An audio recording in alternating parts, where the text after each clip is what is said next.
ஓம் ஸ்ரீ ராகவேந்திராய நமக. நேற்றைய உரையில் ஸ்ரீ வியாச தத்துவஞ்சி தீட்சர் என்பவர் நியாயசுதாவை தன்னுடைய சிஷ்யர்களுக்கு நடத்தி கொண்டிருக்கும் போது சிஷ்யர்கள் கேட்ட சந்தேகங்களுக்கு விளக்கம் அளிக்க முடியாமல் தவித்த நிகழ்வை பார்த்தோம். இந்த தீர்த்தர் தமக்கு நியாயசுதாவில் எல்லாம் தெரிந்திருக்கும் என்று மார்தட்டி கொண்டிருந்தவர். அப்படிப்பட்டவருக்கு அந்த சந்தேகங்களை தீர்க்க முடியாமல் திணறி போனார் என்று நேற்றைய உரையை நாம் முடித்திருந்தோம் அல்லவா? வாருங்கள் தொடர்ந்து பார்ப்போம். மனம் குழம்பிய தீர்த்தர் அதற்கு மேலும் தொடர்ந்து பாடத்தை நடத்தாமல் அன்றைய வகுப்பை சீக்கிரமாகவே முடித்துக்கொண்டு விளக்கங்களை அடுத்த நாள் தருவதாக சொன்னாரே தவிர அன்று முழுவதும் சிந்தித்தே நேரத்தை கழித்தாரே தவிர எந்த ஒரு விளக்கமும் அவருக்கு கடைசி வரை தோன்றவே இல்லை. சஞ்சலத்தில் ஆழ்ந்திருந்த தீர்த்தருக்கு வெகு நேரம் வரை உறக்கம் பிடிக்காமல் புரண்டு கொண்டிருந்தார். பாதி இரவிற்கு மேல்தான் அவருக்கு உறக்கமே வந்தது. கூடவே ஒரு அதிசயமும் நிகழ்ந்தது. ஆம், சிஷ்யரின் சந்தேகங்களை போக்க முடியாமல் அவதிப்பட்ட ஸ்ரீ வியாச தத்வஞ்சி தீர்த்தரின் கனவில் ஸ்ரீ ராகவேந்திரர் தோன்றினார். எந்தெந்த இடங்களுக்கு விளக்கங்கள் தேவை என்று தீர்த்தர் குழம்பினாரோ அந்த இடங்களுக்கெல்லாம் சுதாபரிமாலத்தில் தெளிவான விளக்கங்கள் இருப்பதை சுட்டிக்காட்டி தீர்த்தரை தெளிய வைத்து ஸ்ரீ ராகவேந்தர் மறைந்தார். ஸ்ரீ வியாச தீர்த்தருக்கு மெய்யெல்லாம் ஜெல்லித்து விட்டது. பரபரப்போடு எழுந்து சுதாபரிமாலத்தை புரட்டினார். ஆஹா ஆஹா, என்ன அருமையான விளக்கங்கள்! இப்பேற்பட்ட பாசியத்தையா நான் இதுவரையில் இகழ்ந்து வந்தேன்.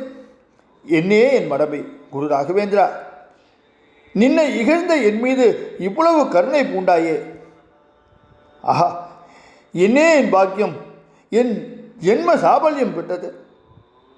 உன்னையே ஒவ்வொரு நாழிகையும் வேண்டி துதிப்போர் கணக்கில்லாமல் இருக்கும்போது உன்னை பரிகசித்த என் கனவில் தோன்றி எனது சஞ்சலத்தை கலைத்து என்னை நானே உணரச் செய்த குருதேவா, இனி என்றென்றும் நான் உன்னுடைய அடிமை, என்றென்றும் எனக்கு நீர் அருள் புரிய வேண்டும் குருதேவா என்று கதறி அழுது ஸ்ரீ ராகவேந்திரரை ஸ்மரித்து கொண்டார்.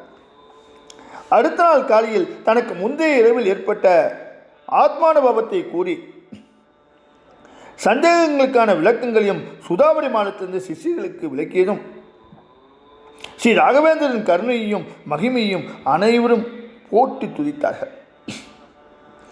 கிபி 18ஆம் நூற்றாண்டின் பிற்பகுதியில் நிகழ்ந்த இந்த நிகழ்ச்சியை போல வேறொரு நிகழ்ச்சியும் இதே காலத்தில் நிகழ்ந்தது.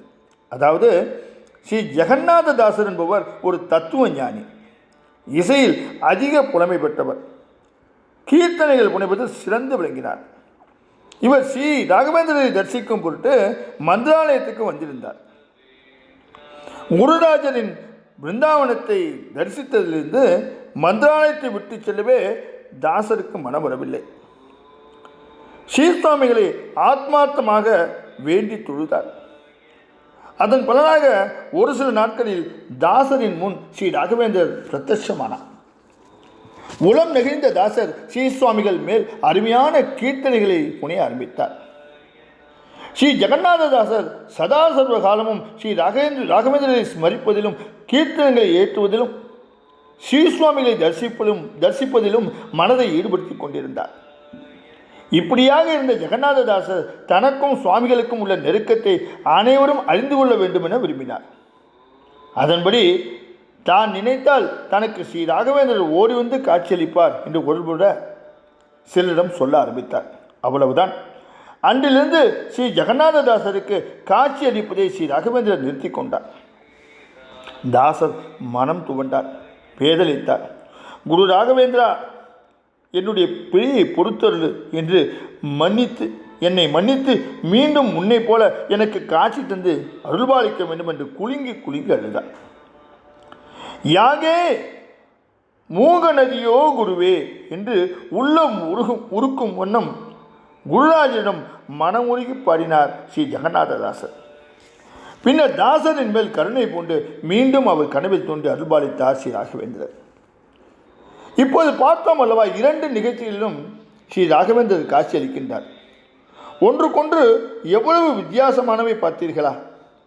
ஸ்ரீ வியாச தத்துவந்த டீச்சர் நல்ல ஆசிரியர். ஆனால் அவருக்கு தான் என்ற அகம்பாவமும் ஸ்ரீசுவாமிகளை இகழும் மனோபாவமும் இருந்தது. இருந்த போதிலும் அவருக்கு காட்சி தந்தார் சுவாமிகள். ஏன்? தன்னையே இகழ்ந்தாலும் கூட மக்களுக்கு நன்மையே செய்பவர் ஸ்ரீ ராகவேந்திரர் என்பது இதனால் புலனாகிறது அல்லவா? இதே போல தன்னிடம் எவ்வளவுதான் ஒருவர் அளவுக்கு அதிகமாக பக்தி கொண்டிருந்தாலும் அவர் ஒரு தவறு செய்யும் போது அதை திருத்துவதிலும் சுவாமிகள் தவறுவதில்லை. இதைதான் ஜெகநாததாசரின் நிகழ்ச்சி நமக்கு உணர்த்துகின்றது. எனவே தற்பெருமையை விடுத்து உண்மையான பக்தி பூண்டு ஸ்ரீ ராகவேந்திரரின் பரிபூர்ண அருளை பெற வேண்டியது நம்முடைய தலையாய கடமையாகும். அடுத்து வரும் உரைகளில் அருமையான நிகழ்ச்சிகளை பார்க்க இருக்கின்றோம்.